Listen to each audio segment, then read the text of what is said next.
மட்டும்தான் சங்கம் திரும்பி திரும்பி வளர்ந்துட்டு இருக்கும். ஃபைனான்ஸ் இல்லையா ஒரே நாள் முடிஞ்சு போகும், அடுத்த வருஷம் அந்த சங்கம் வளர சான்ஸ் குறை. அதனால தான் இந்த டொனேஷன் இந்த 300 சந்தா இது பண்ணி நாங்கள் கலெக்ஷன் பண்ணுறோம். அதனால் எல்லா மக்களும் கூட உறுதுணையாக இருந்து அந்த டொனேஷனுக்கு உறுதுணையாக இருந்து கொடுத்து வழங்கும்படி கேட்டுக்கொள்கிறேன். அடுத்ததாக நாங்கள் ஒரு சில அறிவிப்புகள் அறிவித்தோம். மெடிக்கல், கல்வித்துறை, வேற பொதுநல சேவை இதெல்லாம் நாங்கள் அறிவித்தோம். அறிவிக்கும் போது அதாவது எங்களுடைய மோட்டிவேஷன் என்ன அப்படின்னாக்கி எங்கிட்ட என்ன டீம் இருக்கோ அந்த டீம் என்ன உதவி செய்ய முடியுமோ அதைத்தான் செய்ய முடியும். ஃபைனான்ஸை பொறுத்தப்பட்ட இன்னைக்கு சங்கம் இப்பதான் வளருது. நம்மளோட நிறைய கஷ்டப்பட்ட ஆட்கள் இருக்காங்க. ஃபைனான்சியல் சங்க தரப்புல பெருசா ஒன்றும் செய்ய முடியாது. ரெண்டாவது மெடிக்கலை பொறுத்தப்பட்ட நம்ம பொருளாதார டாக்டர். அப்போ டாக்டர்னு முறையில் அவரால் என்ன ஹெல்ப் பண்ண முடியுமோ அந்த ஹெல்ப் நாங்கள் பண்ண தயாராக இருக்கிறோம். அந்த மாதிரி ஹெல்ப் பண்ண முடியும். மூணாவது கல்வித்துறை நம்மகிட்ட நம்ம ஆலோசகர் 3 பேர் கல்வி வச்சு நடத்துறாங்க. அதாவது ஸ்கூல் வச்சு நடத்துறாங்க. அவங்களால என்ன ஹெல்ப் செய்ய முடியும், சின்ன சின்ன ஹெல்ப் அதை தான் நம்ம செய்ய முடியும். அதை விட்டு நம்ம தமிழர் சங்கம் அதான் மற்றவங்களுக்கு வெளியில இருந்து ஸ்கூல்ல அப்படி பார்க்கணுன்னாக்க அதுக்கு ஆட்கள் இருக்காங்க. ஆனால் இன்னைய இதுல அவ்வளவு சாத்தியம் இல்லை. ஏன்னா ஸ்டார்ட் மூவ்மெண்ட் பைனான்சியல் எவ்வளவு கூடுதோ பணம் இதுல நம்ம சங்கம் கூட்ட பிறகு வேற மாதிரியும் செய்யலாம். அடுத்ததாக சங்கத்தில் ஒரு சில கோட்பாடுகள் இருக்குது. அதை எல்லாரும் பின்பற்றி நடக்கணும். பின்பற்றுவாங்க, அதை நான் சொல்லுறேன். ரெண்டாவது இனி அதிகம் டைம் ரொம்ப இருக்கு, ரொம்ப பேசணும்னு நினைச்சேன். இது வேண்டாம். நம்ம எங்களுக்கு என்ன செய்தி மட்டும் சொல்லணுமோ அதை சொல்லிருக்கோம். அடுத்தபடியாக அடுத்த சங்க ஆலோசகர்கள் ஒரு சில உரையாற்றுவார்கள்.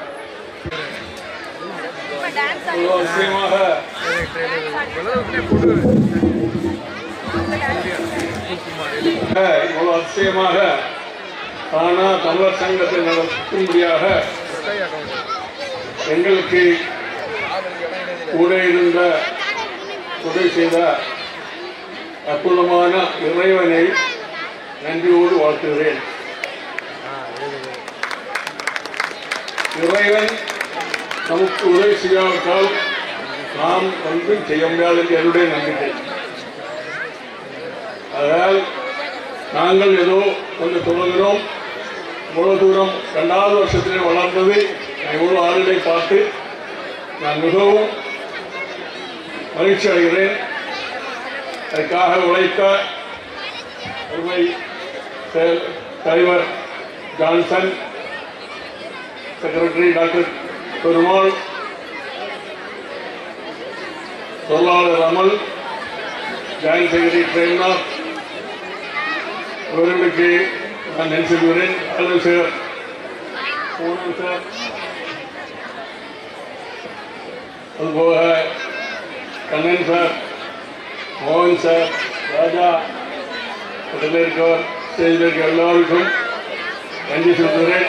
அதுபோக இம்மட்டுமாக இந்த நிகழ்ச்சியை எங்களுக்காக அன்பாக அழைத்து வந்த முத்துநாச்சியார் மற்றும் நமது மகிழா சங்கங்கள் ரொம்ப அதிசயமாக அவர்களுக்கு நன்றி சொல்கிறேன். கமிட்டி மெம்பர்ஸ் தூரமாக மெம்பர்ஸை அழைத்து வந்தார்கள், நன்றி. மற்றும் இந்த கூட்டத்தில் எங்களுக்கு இவ்வளவு தூரம் வருகின்ற ஒவ்வொரு சகோதரி சகோதரர்கள், பெரியோர்கள், பிள்ளைகள் யாவருக்கும் நன்றி சொல்கிறேன். சரியாக இந்த நிகழ்ச்சியிலே இவ்வளவு அதிசயமாக எங்களுக்கு சின்ன பிள்ளைகள் டான்ஸ், மியூசிக் எல்லாம் பண்ணும்படியாக அந்த பிள்ளைகளுக்கும் நான் நன்றி சொல்கிறேன். அந்த பிள்ளைகள் ஆயத்தப்படுத்தும்படியாக இவ்வளவு கஷ்டப்பட்டிருப்பார்கள், அவர்களுக்கும் நான் நன்றி சொல்கிறேன். மொத்தமாக இந்த அதிசயமாக இந்த ஆட்சி நடத்தி கொண்டார். நன்றியோடு சொல்கிறேன். மேலும் என்னுடைய மிகவும் நம்பிக்கை, ஒருவரும் தானா தமிழர் சங்கத்தை பற்றி சந்தேகப்படவோ அது முன்னேறாதவோ நீங்கள் வைக்க வேண்டாம், மனசிலே ஒன்றுமே வேண்டாம். முதலாவதாக இறைவன் கூட இருக்கிறார். இரண்டாவதாக நம் மக்கள் இவ்வளவு திரளாக வந்து நம்ம உதவி செய்கிறார்கள், சப்போர்ட் பண்றார்கள். மக்கள் இல்லை என்றால் நம்மளுக்கு ஒன்றுமே செய்ய முடியாது. மக்கள் பலம் தான் ஒரு அவசியம். மக்கள் பலம் இல்லை என்றால் நம்ம ஒன்றும் செய்ய முடியாது. இதற்காக உழைத்த ஒவ்வொருவரையும் ஆசிரியர்களை மேலும் அடுத்த வருஷம் இதை விட மிக மெம்பர்ஸ் வரவும் சேர்க்கவும் நீங்கள் முக்கியம் முயற்சி பண்ணும்படியாக நான் அன்போடு கேட்டுக்கொள்கிறேன். மேலும் இதுக்காக தங்கத்துக்காக உழைத்த உங்கள் தலைவர் எங்களை கௌரவப்படுத்தினார்கள். நாங்கள் சின்ன ஆலோசனை கொடுக்கிறோம், ஆனால் உழைத்தது அவர்கள். அவருக்கு நம்ம கௌரவப்படுத்தாமல் இருந்தால் அது நேராக. ஆகையால் இந்த வேளையிலே ஜான்சன் அவர்களை கௌரவப்படுத்தும்படியாக அழைக்கிறேன். கரவொலி எழுப்பி உற்சாகப்படுத்துங்கள். தலைவர் சொன்னது மாதிரி ஸ்கூல் விஷயமாக எது இருந்தாலும் எந்த இடத்துல இருந்தாலும் எங்களையோ மோகன் சாரையோ நமக்கு அவர்கள் கான்டாக்ட் பண்ணலாம். இது இப்போது பெரிய ஒரு ஆற்றல் தொடங்குவார் என்பது ரொம்ப சமயத்தில் சொன்னேன். ஒரு நர்சிங் ஹோமுக்காக எல்லா வசதிகளும் மெயின் ரோட்டில் இருக்குது. ஆபரேஷன் தியேட்டர் இருக்குது, ரூம்ஸ் இருக்குது, டெலிவரி வார்டு இருக்குது, எல்லாம் இருக்குது. நல்ல ஒரு டாக்டரை கொண்டு வந்து நீங்கள் உதவி செய்தால் கண்டிப்பாக தொடங்கலாம். எங்களுக்கு பண வசதி வந்தால் உடனே நாங்கள் தொடங்குவோம். அதெல்லாம் உங்களுக்கு தமிழ் மக்களுக்கு மிகவும் வசதியாக இருக்கும். எல்லா உதவிகளும் நாங்கள் செய்வோம் என்ற நம்பிக்கையை உங்களுக்கு தருகிறேன். அதனால உங்களுக்கு இன்வெஸ்ட் இல்லாத செலவில்லாமல் நம்ம ஆஸ்பத்திரி தொடங்க முடியும். ஆகையால் நீங்கள் ஹெல்ப் பண்ணுங்க. முன்வந்தால் உடனே தொடங்கலாம். நல்ல டாக்டர் பண்ணுவார். அதோட சங்கத்துக்கு தேவையான ஒரு இடம் வாங்க வேண்டும் என்று நாங்கள் முயற்சி செய்து கொண்டிருக்கிறோம். ஆபீஸ்க்காவது அல்லது ஸ்போர்ட்ஸ் கிளப்புக்காவது நாங்கள் இடம் வாங்கி கண்டிப்பாக இந்த வருஷத்தில் செய்ய வேண்டும் என்ற ஒரு நம்பிக்கை இருக்கிறது. ஆகையால் கண்டிப்பாக நீங்கள் ஹெல்ப் பண்ணுங்கள், சந்தேகப்பட வேண்டாம். கடவுள் கூட இருக்கிறார். கடவுள் எல்லாரையும் ஆசீர்வதிப்பார்கள். தேங்க்யூ.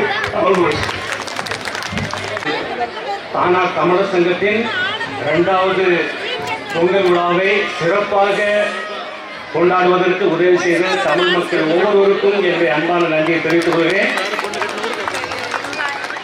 சகோதரன் அறிவிப்பு கொடுத்தது போல தானாவில் இங்கிலீஷ் மீடியம் பள்ளிக்கூடத்தில் படித்துக் கொண்டிருக்கிற பிள்ளைகள் தமிழ் வாசிக்க தெரியாமல் அவர்கள் ரொம்ப கஷ்டமான சூழலில் இருக்கிறார்கள்.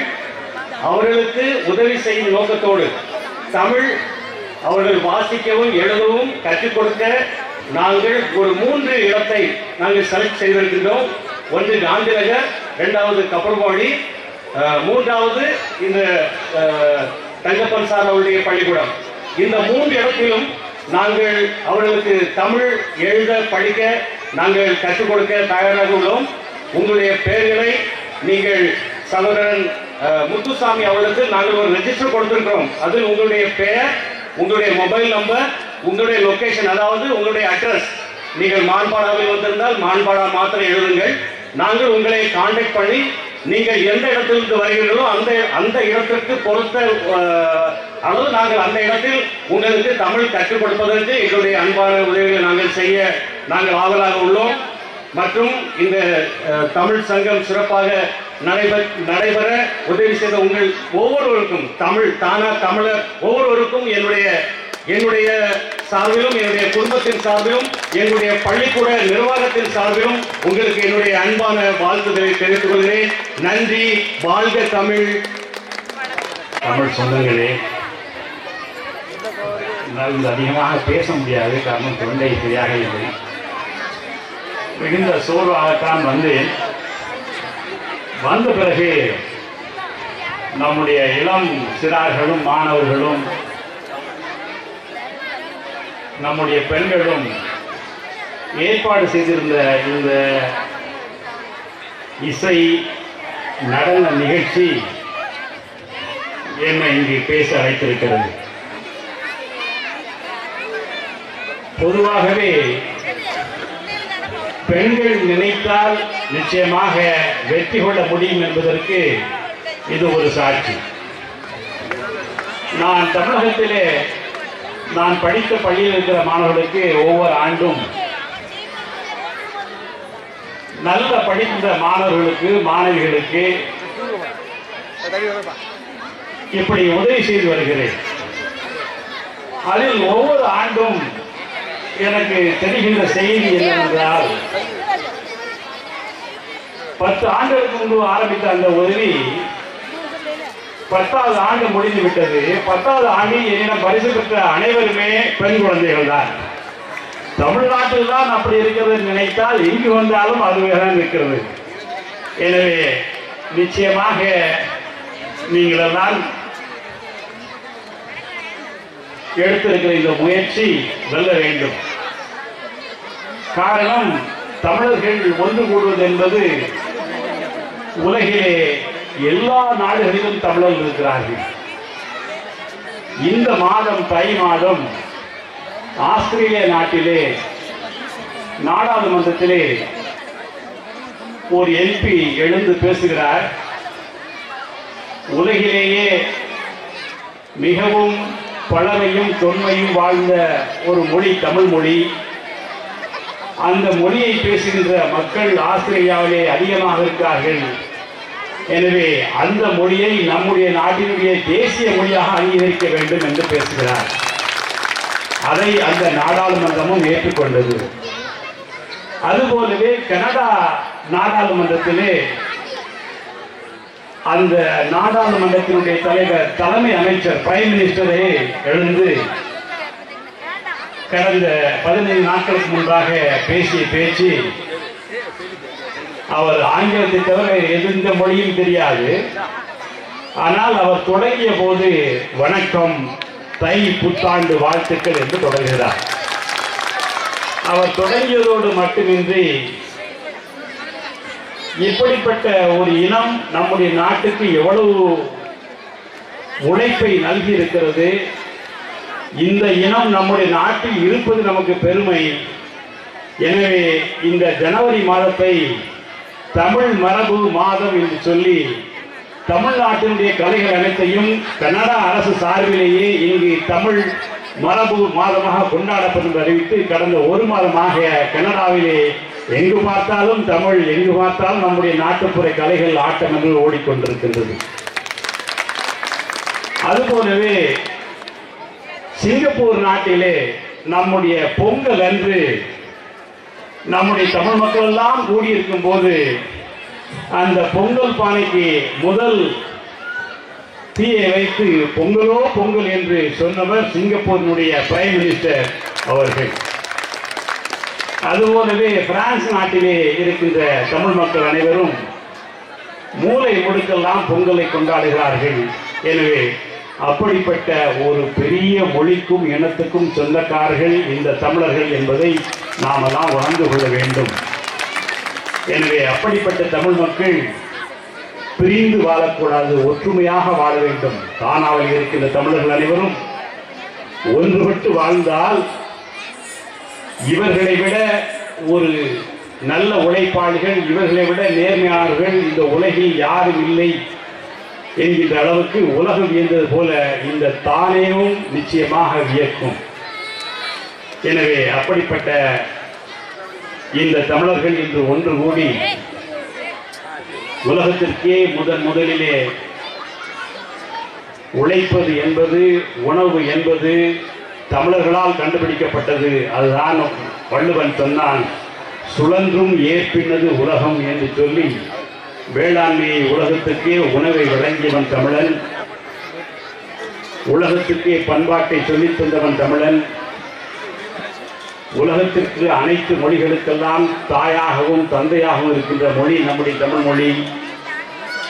அது இன்று உலகில் 1, 2 அல்ல 177 நாடுகளில் பேசப்படுகின்ற ஒரே ஒரு மொழி தமிழ் மொழி மட்டும்தான். அந்த அளவுக்கு தமிழர்கள் தன்னுடைய வாழ்வாதாரத்திற்காக பலவாறு பிரிந்திருந்தாலும் அவர்கள் எங்கு சென்றாலும் தன்னுடைய தமிழ் பண்பாட்டினை மறவாமல் அழகாக ஆடுவதும் பாடுவதும் பண்பாட்டு நிகழ்வுகளை கொள்வதும் சிறப்பாக அமைந்திருக்கிறது. அது இன்று இளைஞர்கள் கையிலே மாறி இருக்கிறது, பெண்கள் கையிலே மாறி இருக்கிறது. அதுதான் நமக்கு கிடைத்திருக்க வெற்றி. நமக்கு ஜல்லிக்கட்டை பற்றி வட இந்தியர்களுக்கு அதிகமாக தெரியாது. ஆனால் நம்முடைய பண்பாட்டின் மீது கை வைத்தால் என்ன நடக்கும் என்பதை இன்று உலகுக்கே உணர்த்தி அமெரிக்க பிரசிடென்ட் கூட இப்படி ஒரு இனம் அங்கு இருக்கிறதா என்று மாணவர்களும் பெண்களும் கல்லூரி மாணவிகளும் போராடிய போராட்டம் இதுவரை எந்த அரசியல்வாதிகளாலும் எந்த கட்சிகளாலும் எவ்வளவு பெரிய அதிகார வர்க்கத்தாலும் செய்ய முடியாத சாதனைகளை அமைதியாக ஒரு கடற்கரையிலே கூடி அவர்கள் அறவழியிலே சாதித்திருக்கிறார்கள் என்றால் அப்படியும் போராட தெரியும், இப்படியும் போராட தெரியும் என்கின்ற வகையிலே இந்த தமிழினம் சென்று கொண்டிருக்கிறது.